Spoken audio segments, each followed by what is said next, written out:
Magandang gabi po. Samahan niyo po ako sa ating pagninilay para sa paksa ng Sangay Katuruan ngayong Agosto ng taong kasalukuyan. Ito po ay may pamagat na isang buhay mag-asawang puno ng pag-asa. Ang ating mga layunin, sa pagtatapos ng session, inaasahang mas mapalalim ang pag-unawa sa disenyo ng Diyos para sa pag-aasawa. Mapanumbalik ang pag-asa at pagmamahalan sa buhay mag-asawa at mahikayat ang mag-asawang MFC na isabuhay ang kanilang tipan sa pamagitan ng mapanagutang pagmamahal at paglilingkod. Bilang panimula, tunghayan natin ang kwento ng mag-asawang sina Ana at Luis. Sila po'y mag-asawang halos 20 taon ng kasal, unti-unting naging malayo sa isa't isa dahil sa pagkaabala sa trabaho, pagiging magulang at mga hindi pinag-uusapang tensyon o suliranin. Isang gabi, naganda si Ana ng hapag para sa dalawa. Ngunit may ikatlong upuang inilaan. Ito ayon sa kanya ay para kay Jesus. Dahil dito, nagdasal sila at muling nag-usap ng taos-puso. Hindi tungkol sa mga gawaing bahay, kundi tungkol sa mga alalahanin, biyaya at pag-asa. Simula noon, nanatili ang upuang iyon bilang paalala ng presensya ng Diyos at ng kanilang panibagong pagkakalapit. Kung ating pagdinilayan, pumapasok ang pag-asa sa buhay mag-asawa kapag binibigyang puwang ang biyaya ng Diyos. Sa pamagitan ng sakramento ng kasal, pinapalakas ng Diyos ang pagmamahalan.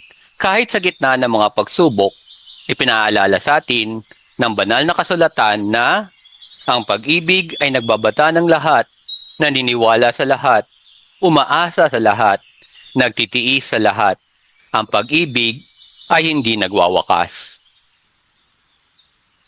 Ang sakramento ng kasal bilang pinagmumulan ng pag-asa. Ang pag-asa ay isang makadiyos na halagahan. Hindi lang ito pagiging positibo. Ang tunay na pag-asa ay hindi simple pag-iisip na aayos din ang lahat o panandili ang aliw sa gitna ng problema. Ito ay isang theological na halagahan, isang biyayang mula sa Diyos na nagtutulak sa atin na manalig sa Kanya, magtiwala sa Kanyang pangako at maglakad sa pananampalataya kahit hindi natin agad nakikita ang kasagutan.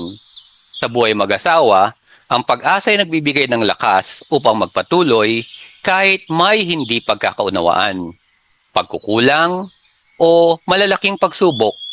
Ito ang nagsasabi sa atin, hindi pa tapos ang kwento ng ating pagsasama dahil ang Diyos pa rin ang may hawak ng ating bukas.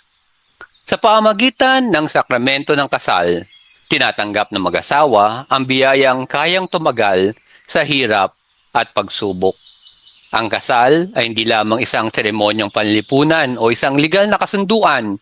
Sa sakramento ng kasal, ang Diyos mismo ang pumapagitna sa mag-asawa, nagbibigay ng espesyal na grasya, isang lakas na hindi galing sa sarili kundi mula sa Diyos. Ang biyayang ito ay tumutulong sa mag-asawa na manatiling tapat, mapagpatawad at mapaglingkod sa isa't isa, kahit sa gitna ng kahirapan, pagkakaiba o pagkabigo. Hindi nito inaalis ang problema, pero nagbibigay ito ng kakayahan upang harapin ang problema ng may pag-ibig, pananampalataya at pag-asa. Ayon nga sa katekismo, tinutulungan ng mag-asawa ang isa't isa tungo sa kabanalan sa tulong ng biyaya ng Diyos.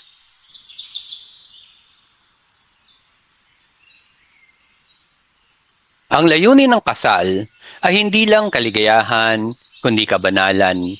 Ang mag-asawa ay hindi lang magkasama sa buhay. Sila ay magkasama sa paglalakbay patungo sa Diyos. Ayon nga sa Catechism of the Catholic Church, sa pamagitan ng biyaya ng sakramento ng kasal, tinutulungan ng mga mag-asawa ang isa't isa upang magpakabanal. Ito ay napakagandang paalala. Ang asawa mo ay katuwang mo, hindi lang sa bahay, sa pagpapalaki ng anak, o sa kabuhayan. Katuwang mo siya sa pag-abot ng langit. Sa bawat pagpapatawad, pagtanggap, pag-unawa at panalangin ng mag-asawa, pinapalago nila ang kabanalan. Kaya, Kapag sinabi nating ang pag-asa ay nasa puso ng buhay mag-asawa, hindi ito plataporma ng positibong pag-iisip lamang, kundi pananalig na habang kasama si Kristo, ang anumang sugat ay kayang pagalingin, ang anumang lamat ay kayang ayusin, at ang anumang relasyon ay kayang pagningasin muli ng grasya ng Diyos. Nawawalang pag-asa sa buhay mag-asawa. May mga hamon sa buhay na nagpapahina ng pag-asa sa buhay mag-asawa. Nariyan ang kasalanan. Ang pinakaugat ng paglayo ng mag-asawa sa isa't isa ay hindi lamang problema sa komunikasyon, pera o personalidad. Ito ay kasalanan. Lalo na ang pagiging makasarili at ang paglayo sa Diyos. Kapag ang isa o pareho mag-asawa ay hindi na iniuna sa kanilang buhay ang Diyos, lumalayo rin sila sa pinagmumulan ng tunay na pag-ibig at ng lakas. Ang kasalanan ay unti-unting sumisira sa ugnayan sapagkat binubuksan nito ang puso sa galit, yabang, paninisi, kawalan ng pagpapatawad at ng pagkakanya-kanya. Pagnilayan. Kapag ako ba ay nasaktan o nasasaktan, lumalapit ba ako sa Diyos o lumalayo? Ako ba'y nakikinig pa sa kanyang salita bilang gabay sa aking pag-aasawa? Krisis. Ang buhay mag-asawa ay may iba't ibang yugto at sa bawat yugto may kanya-kanyang krisis o pagsubok. Nandiyan ang pagkakaroon ng anak at pagbabago ng gampanin, pag-aalaga sa lumalaki mga anak at kakulangan sa oras sa isa't isa, problema sa trabaho o kabuhayan, pagkakasakit, pagkawala ng mahal sa buhay, yung tinatawag nating emptiness o ang panahong umalis na ang mga anak sa bahay. Ang mga ito ay tunay na nakakaapekto sa dinamika ng relasyon. Ang dating masayang pag-uusap ay napapalitan ng pagod, stress at katahimikan. Minsan, sa halip na maghawak kamay, mas pinipiling umuyas o manahimik. At dahil dito pumapasok ang tukso na baka mas okay kung bibitiw na lang ako. Ngunit sa gitna ng krisis, ang pag-asa ay nakikita sa katapatan at pagtitiyaga. Pagnilayan. Anong krisis ang kinakaharap namin ngayon? Paano ko mapapakita na hindi ako susuko, kundi lalaban kasama ang Diyos at ang aking asawa? Pananabotahe ng lipunan. Sa panahon ngayon, maraming kaisipan ang mahamon at sumisira sa tunay na layunin ng kasal. Ang kasal ay temporary arrangement lamang at pwedeng palitan kung hindi na masaya. Ito po'y maling konsepto. Ang pagiging tapat ay hindi na importante. Kung saan ka masaya, doon ka. Isa na namang maling konsepto. Ang pagpapakasal ay biro, isang party lang o isang kontrata, hindi isang tipan. Isang maling-maling kaisipan. Bukod pa rito, andyan ang media at social platforms na nagpapalaganap ng maling modelo ng pagmamahalan. Madalas base sa emosyon, pisikal na atraksyon, o pansamantalang saya. Kaya bilang mag-asawa, kailangan nating ipaglaban ang ating kasal. Ipagtanggol ito sa pamamagitan ng panalangin, pag-uusap, sakripisyo at pananampalataya. Ating pagnilayan. Paano ko mapapakita sa mundo na ang kasal namin ay hindi isang sakdal, pero ito ay totoo, pinangangalagaan at iniaalay sa Diyos. Tandaan natin na hindi kailanman nawawala ang hamon sa buhay mag-asawa, ngunit sa bawat kasalanan, krisis at habong panlipunan, palaging may biyaya na nagbibigay ng pag-asa. Ang tanong, pipiliin ba nating harapin ang mga hamong ito kasama ng Diyos o lalaban tayong mag-isa? Mga pag-asa sa buhay mag-asawa. Nariyan po ang katapatan sa Diyos. Ang pundasyon ng isang matatag at mapagpalang buhay mag-asawa ay ang katapatan sa Diyos. Hindi sapat ang pagiging okay lang sa isa't isa. Dapat ay buo rin ang tiwala at relasyon ng mag-asawa sa Diyos na siyang tunay na nakapagbuklod ng kanilang pag-ibig. Sa tuwing inuuna ng mag-asawa ang panalangin, pagsisimba, pakikinig sa salita ng Diyos at pagtanggap ng mga sakramento, mas lumalalim ang kanilang ugnayan, hindi lamang sa isa't isa, kundi sa pinagmumulan ng pag-asa at ng pag-ibig mismo. Ito ang nagbibigay lakas sa gitna ng kahirapan, krisis o panlalamig. Ating pagnilayan, paano namin pinangangalagaan ang aming ugnayan sa Diyos bilang mag-asawa? May panalangin ba kami bilang magkapareha? Katapatan sa asawa. Ang kasal ay hindi lang isang beses na oo. Ito ay araw-araw na desisyong magmahal kahit pagod, kahit may tampo, kahit hindi ramdam. Ang katapatan sa asawa ay nasusukat hindi lang sa katapusan ng problema, kundi sa pagtitiis at pagpili sa isa't isa araw-araw. Ito ang uri ng pag-ibig na nagtatanim kahit hindi pa anihin ang saya, na nagsasakripisyo kahit walang kapalit, at nagpapatawad kahit nasasaktan. Sapagkat ang pagmamahal ay hindi laging emosyon, kundi paninindigan. Ang ganitong katapatan ang pinagmumulan ng tunay na pag-asa sa buhay mag-asawa.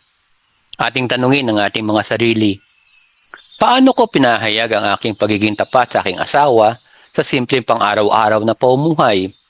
Paano ko siya minamahal kapag siya ay mahirap ng mahalin? Pamilyang misyonero.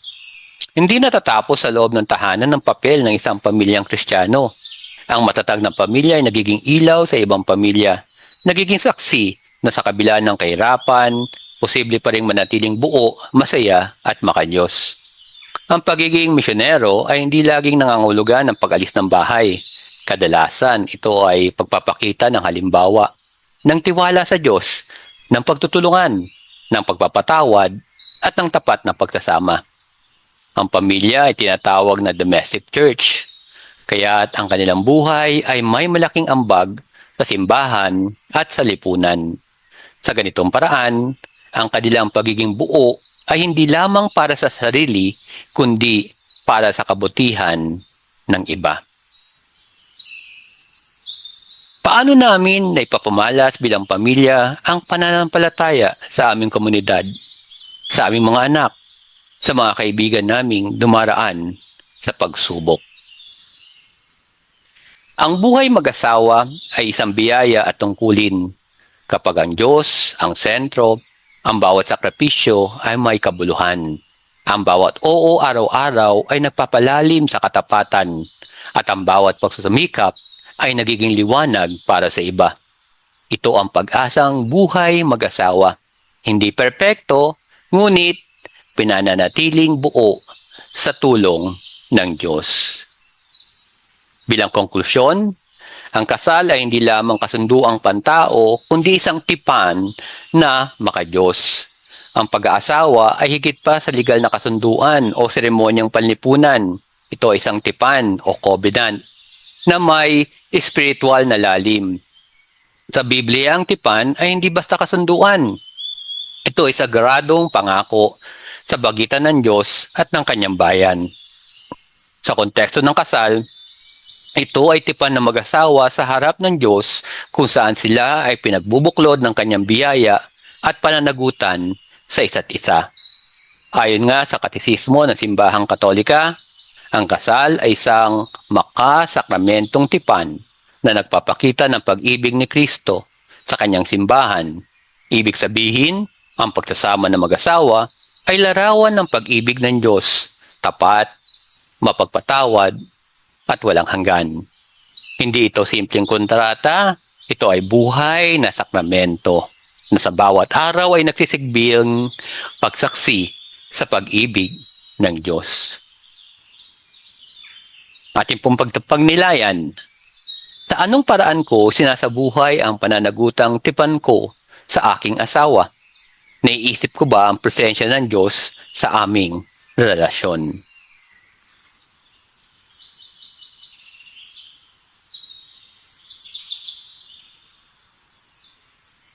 Tandaan po natin, sa biyaya ni Kristo, posible ang matatag at pag-asang pinagkasama tungo sa pagkakaisa at sa walang hanggang pakikipagniig sa Diyos. Hindi palaging madali ang buhay mag-asawa.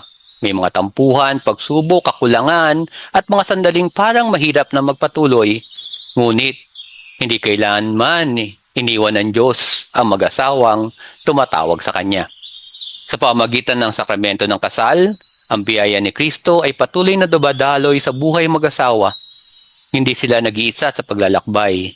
Ang biyayang ito nagbibigay ng lakas upang manatiling tapat, mapagpatawad sa kabila ng sakit at magpatuloy sa pag-asa kahit sa gitna ng unos.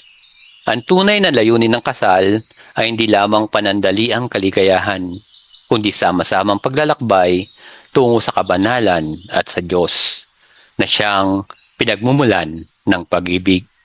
Ang pagsasamang pinagpala ni Kristo ay hindi lamang para sa dito at ngayon, kundi para sa walang hanggang pakikipagniig sa Kanya. Tanong, tayo ba'y naniniwala na ang ating pagsasama ay may layuning espiritual? Kumakapit ba tayo sa biyaya ng Diyos kapag mahirap? Muli po, ang kasal ay isang tipan, hindi pansamantala, kundi panghabang buhay at makadiyos. Ang tagumpay ng pagsasama ay hindi lamang nakasalalay sa damdamin o sitwasyon, kundi sa biyayang tinatanggap mula kay Kristo. Sa bawat pagtitiis, pag-uunawaan at panalangin, ang mag-asawa ay sama-samang lumalapit sa Diyos hanggang sa makamtan nila ang tunay na layunin ng kanilang pagsasama, ang pagkakaisa sa Diyos na walang hanggan. At para sa ating tanong sa pagninilay sa ating talakayan, sa ano-anong paraan ko mapapalago ang pag-asa sa aming pagsasama bilang mag-asawa? Ito po ang mga gabay na tanong. Paano ko pinapakita ang tiwala sa Diyos sa gitna ng pagsubok sa aming relasyon? Anong konkretong hakbang ang maaari kong gawin upang mas mapapatatag ang aming komunikasyon sa isa't isa? Gayun din ang aming tiwala. Paano ko mas mapaalalahanan ang aking sarili at ang aking asawa na ang Diyos ay lagi naming kasama? May mga pag-uugali ba akong kailangang baguhin o isuko upang mas umusbong ang pag-asa sa aming buhay mag-asawa? Paano namin masasangkot ang panalangin at pananampalataya sa aming pang-araw-araw na buhay? Maraming pong salamat, magandang gabi, at nawa ay patuloy tayong pagpalain ng Poong Lumikha sa ating paglalakbay sa ating buhay pananampalataya.